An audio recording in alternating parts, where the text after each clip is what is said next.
चंद्रशेखर रावण, दलितों का मसीहा या धर्म विरोधी साजिश का मुखिया।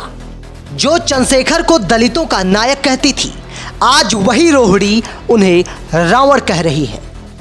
तो क्या ये वही रावण है जो अब खुद ही दलितों के नाम पर हिंदू धर्म को तोड़ने की साजिश रच रहा है? अब आए वो आरोप जिनसे राजनीति सुलग उठी है। चंद्रशेखर पर आरोप लगाने वाली कोई आम लड़की नहीं, रोहिणी घारवी विदेश में पीएचडी स्कॉलर, खुद को बुद्ध, अंबेडकर और दलित विचारधारा की प्रतिनिधि कहने वाली। लेकिन इसी रोहिणी ने चंद्रशेखर पर गंभीर आरोप लगा दिए। मुझे यूज किया गया। तो अब यक्ष प्रश्न है कि क्या चंद्रशेखर रावण दलितों का मसीहा बनकर दलितों को ही गुमराह कर रहा है? नमस्कार, आज हम चर्चा करेंगे चंद्रशेखर रावण की। आखिर चंद्रशेखर रावण का राजनीति में आने का क्या उद्देश्य हो सकता है? क्या समाज सेवा उनका उद्देश्य हो सकता है, या व्यक्तिगत स्वयं की महत्वाकांक्षा की पूर्ति के लिए राजनीति में आए हैं? इस विषय पे हम आज चर्चा करेंगे। चंद्रशेखर रावण के विषय में यदि बात करें तो चंद्रशेखर रावण दलित के रूप में अपने आप को प्रस्तुत करते हैं। उनका कहना है कि दलितों के असली मसीहा वो स्वयं है। मायावती को भी उन्होंने अब पीछे छोड़ दिया है। मायावती के भतीजे आनंद को लेकर भी उन्होंने टिप्पणियां की हैं। उन्होंने कहा है कि अब आनंद किसी भी लायक नहीं बचे। बार बार पार्टी से निकालना, फिर वापस पार्टी में लाना, कहीं ना कहीं ये इनकी असफलता को सिद्ध करता है। लेकिन वहीं दूसरी ओर दलित नेता के ही बहुत से दलित नेता एक प्रश्न करते हैं कि चंद्रशेखर रावण वास्तव में दलित नेता हैं, तो दलितों के उत्थान के लिए इन्होंने कौन से कार्य किए? दलितों का यूज कर रहे हैं, दलितों का वोटों में कन्वर्जन करना चाहते हैं, या दलितों के वाकई में मसीहा बनना चाहते हैं? क्या वो अंबेडकर साहब बनना चाहते हैं? क्या वो अंबेडकर की जगह अपने आप को रखना चाहते हैं? तो बहुत से लोगों के उत्तर के अनुसार पता चलता है कि नहीं, कहीं ना कहीं इनकी महत्वाकांक्षा है राजनीति में उच्च पद का प्राप्त करना। दलितों के लिए इन्होंने कोई भी ऐसा कार्य नहीं किया है। जब भी कहीं कोई मुस्लिम किसी दलित के साथ अन्याय करता है तो चंद्रशेखर किसी भी प्रकार की कोई टिप्पणी नहीं करते हैं और उस जगह पूर्णतः शांत रह जाते हैं।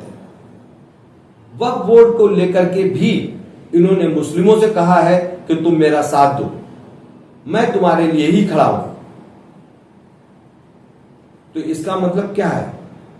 क्या चंद्रशेखर दलितों की आड़ लेकर मुस्लिमों के लिए काम कर रहे हैं? एक और प्रश्न आया। लोगों का कहना है कि यदि दलित धर्मनिरपेक्ष हैं, सनातन का विरोध करना उनके लिए ठीक हो सकता है। हो सकता है उन्हें सनातन की पद्धतियां अच्छी ना लगती हो, क्योंकि वो धर्मनिरपेक्ष है। और यदि वो धर्मनिरपेक्ष हैं तो उन्होंने आज तक किसी भी मदरसे का विरोध क्यों नहीं किया? किसी भी मदरसे को लेकर के उन्होंने क्यों नहीं कहा कि मदरसे में धार्मिक शिक्षा नहीं दी जानी चाहिए? यदि वो सनातन का विरोध कर सकते हैं तो मदरसा शिक्षा का भी विरोध करना चाहिए। तो उन्होंने आज तक कभी भी मदरसा शिक्षा का विरोध नहीं किया।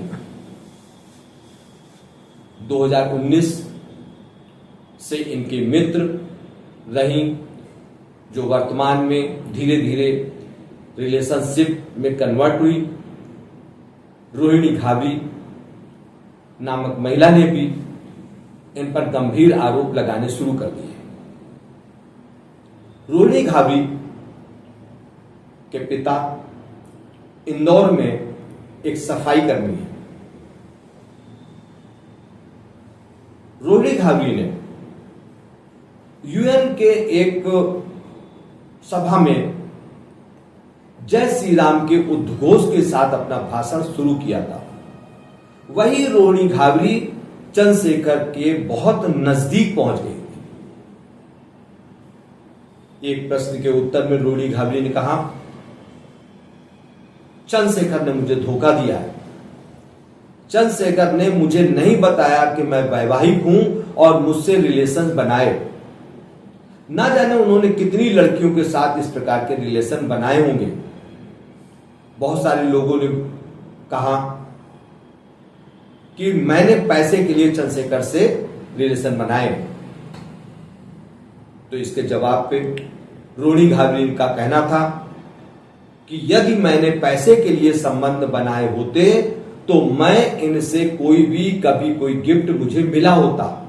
इन्होंने मुझे कभी एक फूल तक भी गिफ्ट में नहीं दिया, बल्कि मैंने ही इन्हें 50-50 हजार रुपए की गिफ्टें दी हैं। क्योंकि मैं जो प्रेम करती थी चंद्रशेखर से, वो मैं गरीब चंद्रशेखर से प्रेम करती थी। मैं सांसद चंद्रशेखर से प्रेम नहीं करती थी।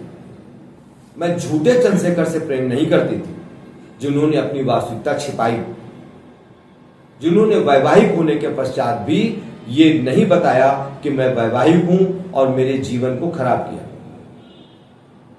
मैं वर्तमान में एक एनजीओ चला रही हूं स्विट्जरलैंड में। मैं जैसे ही यहां से वापस इंडिया वापस आऊंगी तो मैं इस मामले की एफआईआर भी दर्ज कराऊंगी। चंद्रशेखर रावण ने भी अपने जवाब में सिर्फ इतना ही कहा कि मैं इस प्रश्न का उत्तर कोर्ट में ही दूंगा। अभी मैं कोई भी उत्तर देना नहीं चाहता। तो यह प्रश्न अब जनता के सामने पुनः जा रहा है कि चंद्रशेखर रावण वास्तव में क्या है।